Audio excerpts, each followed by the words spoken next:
কোনোবা যোৱা আৰু কোনোবা অহাৰ লগত আমাৰ মতলব নাই, কিন্তু ৰাইজৰ ওপৰতে মানে বিচাৰ কৰিব। ৰাইজে যি ৰায় দিব, ৰাইজে যদি বিচাৰিব, ইয়াৰ ওপৰতে চৰকাৰ গঠন হ'ব। ইয়াৰ কাৰণে ৰাইজে আমাৰ পক্ষত আছে, এইটো BPF চৰকাৰে হ'ব।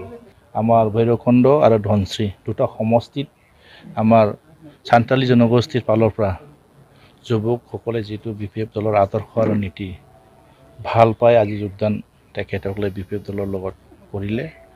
পোনপ্ৰথমে মই তেখেতসকলক মোৰ ফালৰ পৰা আন্তৰিক ধন্যবাদ জনাইছোঁ আৰু আদৰি লৈছোঁ যে আহি থকা দিনত যথেষ্ট আমাৰ তেখেতসকলৰ নেতৃত্বত সমাজখন অলপ হ'লেও আমি BPF দলৰ হৈ কাম কৰাত যথেষ্ট আমি আগুৱাই যাব পাৰিম। কাৰণ কাম কৰিব লগা বহুত আছে।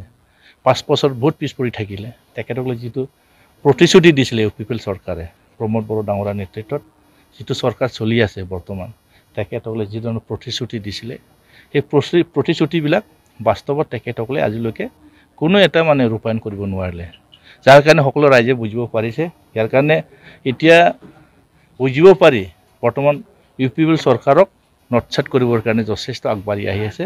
আৰু আহি থকা দিনত মানে বেছি দিন নাই, মাত্ৰ 3 মাহ মাত্ৰহে ৰখিব লাগিব। ছেপ্টেম্বৰ মাহত যিটো নতুন চৰকাৰ হ'ব আৰু নতুন চৰকাৰ যিটো আমাৰ গঠন কৰা হ'ব, এইটো BPFৰ নেতৃত্ব হ'ব, হাগ্ৰামা মহিলাৰী ডাঙৰীয়া চিফ হ'ব।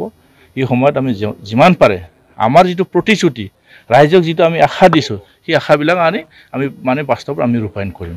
BPF দলৰ পৰা আন দললৈকে BPF দলৰ ওপৰত কিবা প্ৰভাৱ পৰিছে নেকি? ৰাইজৰ এইটো মানে বিচাৰৰ ওপৰত নিৰ্ভৰ কৰিব। নেতাটো কোনোবা যাব, কোনোবা আহিব। নেতাটো নিজৰ ওপৰত যদি আত্মবিশ্বাসত যদি সি নিজে পাৰ্টিৰ ওপৰত যদি গুৰুত্ব নাই বা পাৰ্টিৰ ওপৰত যদি বিশ্বাস নাই, তেখেতক ৰাইজে কেনেকুৱা ধৰণৰ আঁকোৱালি ল'ব? তেখেতসকলে নিজৰ য'ত আছে তাত থাকিব লাগে। আমাৰ দলৰ পৰা গুচি গৈছে, তেখেতসকলক ৰাইজে চাই আছে নহয়, তেখেতক কি কৰিব বিচাৰিছে। আৰু তেখেতসকলৰ ওপৰত মই মানে মত দি লাভ নাই, ৰাইজেইতো মানে মতামত দিব। ৰাইজে তেখেতসকলক চাই আছে কি কৰিব বিচাৰিছে। এক সময়ত কিছুমান আমাৰ BPF দলৰ পৰা যাক আমি তেখেতসকলক মানে BPFৰ মুৰব্বী বুলি ভাবিছিলে, তেখেতসকলে কিবা ভাবিছে আমি ক'ব নোৱাৰোঁ। কিন্তু আমাৰ BPF দল হিচাপে আমাৰ এজনেই মুৰব্বী, হাগ্ৰামা মহিলাৰী ডাঙৰীয়া মুৰব্বী। তেখেতসকলৰ নেতৃত্বত BTCখন যথেষ্ট উন্নয়ন হৈছে আৰু তেখেতসকলৰ নেতৃত্বত চৰকাৰ হ'ব। আমি কাৰো মানে চেহেৰা চোৱা নাই, কাৰো আমি মুখ চোৱা নাই। কোনোবা যোৱা আৰু কোনোবা অহাৰ লগত আমাৰ মতলব নাই, কিন্তু ৰাইজৰ ওপৰতে মানে বিচাৰ কৰিব। ৰাইজে যি ৰায় দিব, ৰাইজে যদি বিচাৰিব, ইয়াৰ ওপৰতে চৰকাৰ গঠন হ'ব। ইয়াৰ কাৰণে ৰাইজে আমাৰ পক্ষত আছে, এইটো BPF চৰকাৰে হ'ব। যুৱ প্ৰজন্মটো যথেষ্ট আমাৰ লগত আহি আছে। আমি যুৱসকলৰ কাৰণে বেছি গুৰুত্ব লৈছোঁ।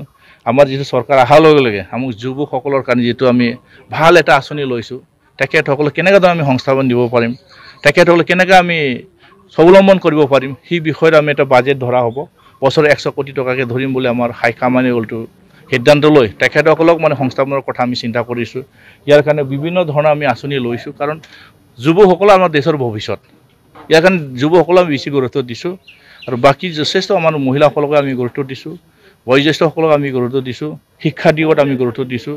মাটিৰ বাৰীৰ আমি সমস্যা যিমান পাৰে সমাধান কৰিবৰ কাৰণে আমি গুৰুত্ব সহকাৰে দায়িত্ব লৈছে। কাৰণ 6 শিডিউলৰ গণ্ডিৰ ভিতৰত আমাৰ যিটো BTC চুক্তিৰ যিটো মানে ধাৰাৰ আমি এইবিলাক চুক্তিবিলাক ৰূপায়ণ কৰিব বিচাৰি আছোঁ। আৰু সকলোকে আমি শান্তিৰে সেই BTC অঞ্চলত বসবাস কৰা এটা পৰিৱেশ আমি সৃষ্টি কৰিব লাগিব।